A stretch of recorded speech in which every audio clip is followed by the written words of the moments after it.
Olá você, está no ar a primeira edição do Mister Mengão, o seu telejornal com as notícias do mais querido do planeta.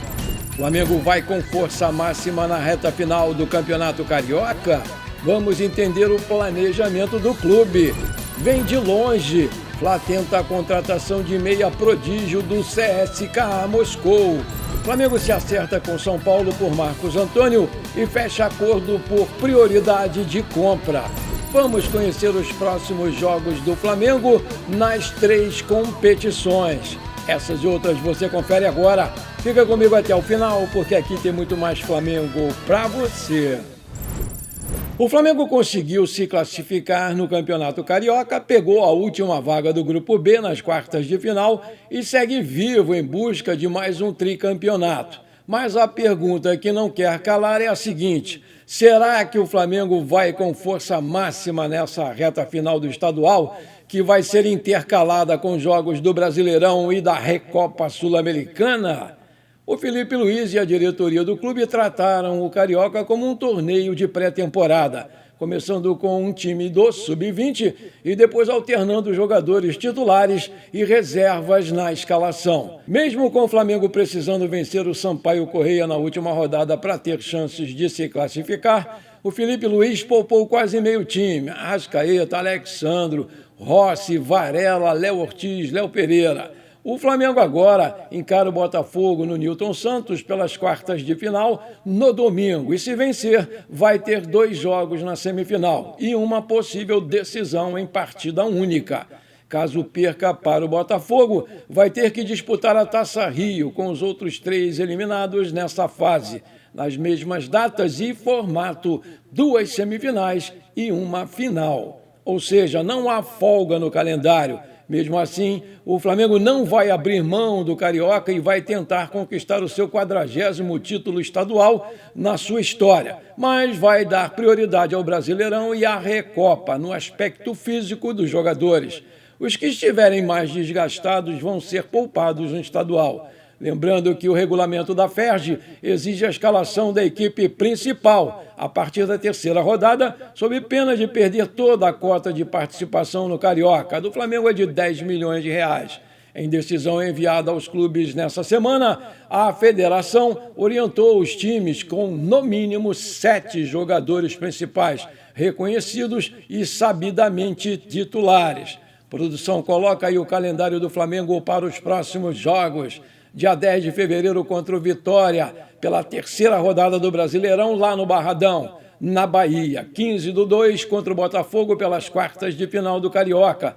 19/2 contra o Lanús da Argentina pelo primeiro jogo da final da Recopa lá na Argentina. Dia 22/2 tem o primeiro jogo da semifinal do Campeonato Carioca ou Taça Rio. 26/2 contra o Lanús pelo segundo jogo da final Recopa aqui no Maracanã. 1º de março tem o segundo jogo da semifinal do Carioca ou da Taça Rio. E no dia 7 ou 8 vai ter a grande decisão do Campeonato Carioca ou da Taça Rio. O Sampaio Corrêa do Rio tranquilizou a torcida e divulgou uma foto do volante Alexandre, que sofreu uma convulsão no Maracanã na noite de sábado, na derrota para o Flamengo. O jogador deixa uma mensagem de agradecimento a todos que enviaram mensagens de apoio e disse que está muito bem. Aspas, o pior já passou, fiz exames, graças a Deus está tudo bem, foi só um susto, declarou lá o Alexandre. O jogador de 24 anos segue internado no Hospital Quinta Dor, no Rio de Janeiro. Ele passou por exames como tomografia computadorizada e eletrocardiograma. Segundo o clube, não foi constatada nenhuma lesão cardiológica e nem neurológica. O Alexandre vai ficar em observação até segunda-feira. Vale destacar que o Alexandre tem um histórico de superação na sua carreira, porque ele quase ficou tetraplégico após sofrer um acidente grave de moto. O fato aconteceu em janeiro de 2024. Ele conseguiu se recuperar e voltou a jogar normalmente um ano depois. Muito bom, muito boa notícia. O Flamengo já vencia o Sampaio Corrêa do Rio por 6-1, quando foi marcado um pênalti em cima do Wallace Ian. O Bruno Henrique foi lá e bateu, mas escorregou e bateu com os 2 pés na bola, o que seria dado como pênalti perdido na antiga regra. O juiz mandou repetir a cobrança e o Bruno Henrique fez o 7º gol do Flamengo. E essa atitude do árbitro indignou o adversário. Mas agora a regra protege a decisão porque, desde julho de 2025, a norma estabelece que se o jogador tocar acidentalmente na bola 2 vezes, escorregar ou bater a bola no pé de apoio e entrar, a cobrança vai ser repetida. Logo, o juiz fez certo ao mandar o atacante repetir a penalidade. Durante muito tempo, 2 toques do cobrador resultavam em anulação do gol. Entretanto, o elenco do Sampaio Corrêa não se atualizou na diretriz aplicada pela FIFA e, por isso, fez essa reclamação infundada. No terceiro jogo contra o Nacional do Uruguai, nessa edição da Champions League das Américas, a BCLA, o Fla Basquete perdeu pela 3ª vez nesse domingo. Na última janela da fase de grupos da competição continental, o rubro-negro até levou a melhor no quarto inicial, mas foi superado em cada um dos seguintes e perdeu por 89-79. Vivendo uma fase muito difícil, o Fla Basquete não jogou bem mais uma vez após a derrota pesada para o Pato Basquete pelo NBB. O rubro-negro não conseguiu reagir no Uruguai e saiu derrotado de novo. Já classificado em 2º lugar, mesmo em fase ruim, o Flamengo fecha a participação na fase de grupos da BCLA nesta segunda-feira contra o Obras Sanitárias da Argentina. O quinteto inicial foi Baralli, Chuck Johnson, Alex Negrete, McKay Cummins e Wesley, técnico Sérgio Hernandes. Em vias de deixar o Flamengo, o volante Alan embarca em breve para se apresentar ao Corinthians, clube que vai defender na temporada de 2026. O rubro-negro e o time de Dorival Júnior entraram em acordo sobre uma cessão por empréstimo e o avanço do negócio gerou até a liberação imediata do jogador. O acordo de empréstimo deve ser fechado ainda nessa semana e não prevê uma opção de compra ao seu final. Se o time paulista quiser mesmo contratar o Alan em definitivo, no final desse empréstimo vai ter que negociar o seu valor com o Flamengo. Maravilha, se você está curtindo esse programa, então não esquece, manda brasa agora no like para fortalecer o nosso canal. Se você ainda não é inscrito, está esperando o quê? Me ajuda aí, aperta o botão inscrever-se, aperta o sininho ali, dá uma hypada no vídeo e pronto, valeu, muito obrigado. A novela envolvendo o Flamengo, São Paulo e o meio-campista Marcos Antônio parece não ter fim. Agora, a diretoria rubro-negra conseguiu um grande feito nos bastidores, pensando na contratação do jogador. Segundo o portal Bola VIP Brasil, o acordo entre os 2 clubes pela prioridade da contratação do volante Marcos Antônio foi, afinal, fechado.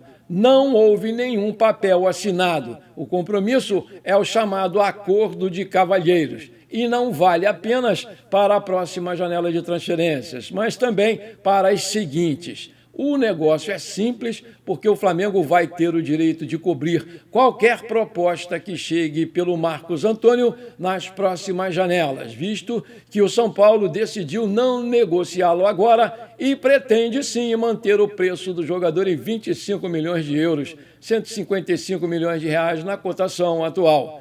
Para convencer os paulistas a dizerem sim para a prioridade de compra, o Flamengo aceitou parar com as investidas em cima do jogador nesse momento. O Flamengo também recebeu a promessa do São Paulo que o Marcos Antônio não será negociado com nenhum clube nessa janela. Segundo o portal Coluna do Fla, o Flamengo está de olho no meia Matvei Kislyak, do CSKA Moscou. De acordo com informações do site Eurofutebol, o meia entrou no radar do Flamengo para essa janela e o staff do jogador vê a negociação aí com bons olhos, avaliando o Flamengo como um lugar muito bom para a sequência da sua carreira. O Matvei Kislyak foi revelado pelo CSKA Moscou e ganhou a primeira oportunidade no time principal em 2023. Atualmente, ele tem 43 jogos pela equipe e marcou 5 gols por lá. Ele também tem passagens pelas seleções da Rússia, Sub-18, Sub-19 e Sub-21. Em março de 2025, ele estreou pela seleção principal em jogo amistoso contra o Granada e logo depois contra a Zâmbia. O Matvei tem 20 anos, 1,80 de altura, já fez 7 jogos pela seleção principal da Rússia e marcou 1 gol. É um meia central destro que pode jogar de segundo atacante e está no CSKA desde janeiro de 2024 e tem contrato por lá até 30 de junho de 2029 e o seu passe está avaliado pelo site Transfer Market em 20 milhões de euros. Bom, por enquanto foi isso. Eu espero que você tenha gostado desse nosso programa. Muito obrigado por você ter ficado comigo até aqui. Um grande abraço e bora ser feliz. Pra cima deles, Mengão!